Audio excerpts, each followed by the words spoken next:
ចាប់បាត់ហើយជន់ឆបោកបង្កើតតេលេក្រាមដាក់រូបលោកអធិការស្រុកលើកដែកមកឆបោកលុយគេបានរាប់លានរៀល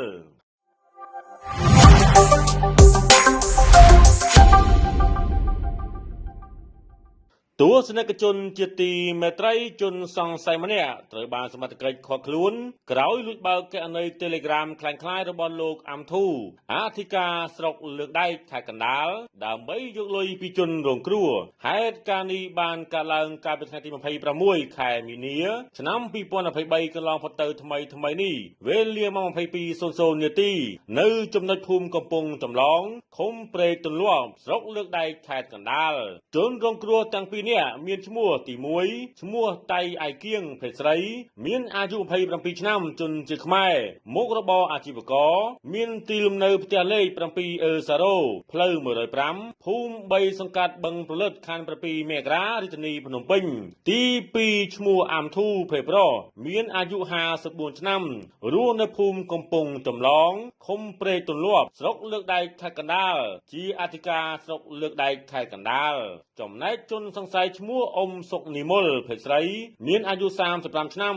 នៅភូមិដកពោសង្កាត់ស្លក្រាមក្រុងសៀមរាបមុខរបរមិនពិតប្រាកដសមត្ថកិច្ចបានឲ្យដឹងថាក្នុងអំឡុងខែមីនាឆ្នាំ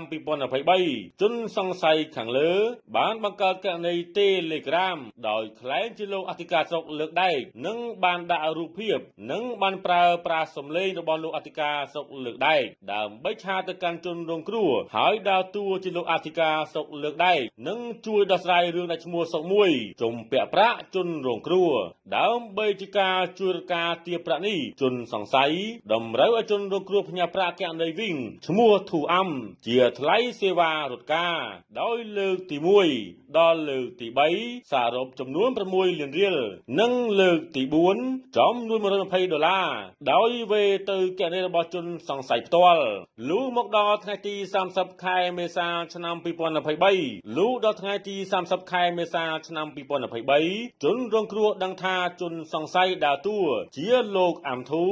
អធិការស្រុកលើកដែកខណៈនោះជនរងគ្រោះក៏បានប្តឹងសមត្ថកិច្ចឲ្យជួយស្រាវជ្រាវដើម្បីឃាត់ខ្លួនជនសង្ស័យបន្ទាប់ពីបានទទួលពាក្យបណ្ដឹងភ្លាមកម្លាំងសមត្ថកិច្ចធ្វើការស្រាវជ្រាវឃាត់ខ្លួនជនសង្ស័យខាងលើនេះបានក្រោយសួរនាំជនសង្ស័យខាងលើបានសារភាពថាខ្លួនពិតជាបានបង្កើតគណនី Telegram ដោយប្រើរូបភាពនិងឈ្មោះរបស់លោកអធិការស្រុកលើកដែកក្នុងការទំនាក់ទំនងជាមួយជនរងគ្រោះដើម្បីរត់ការទារប្រាក់ពីឈ្មោះសុកមួយនិងបានបង្កើតគណនីវិញคล้ายៗដាក់ឈ្មោះធូអាំដើម្បីឲ្យជនរងគ្រោះទុកចិត្តថាជាលោកអធិការស្រុកលើកដែកនិងឲ្យជនរងគ្រោះវេប្រាក់មកខ្លួនពិតប្រាកដមែនបច្ចុប្បន្នជនសង្ស័យត្រូវបានសមត្ថកិច្ចកសាងសំណុំរឿងដើម្បីចាត់ការតាមនីតិវិធីច្បាប់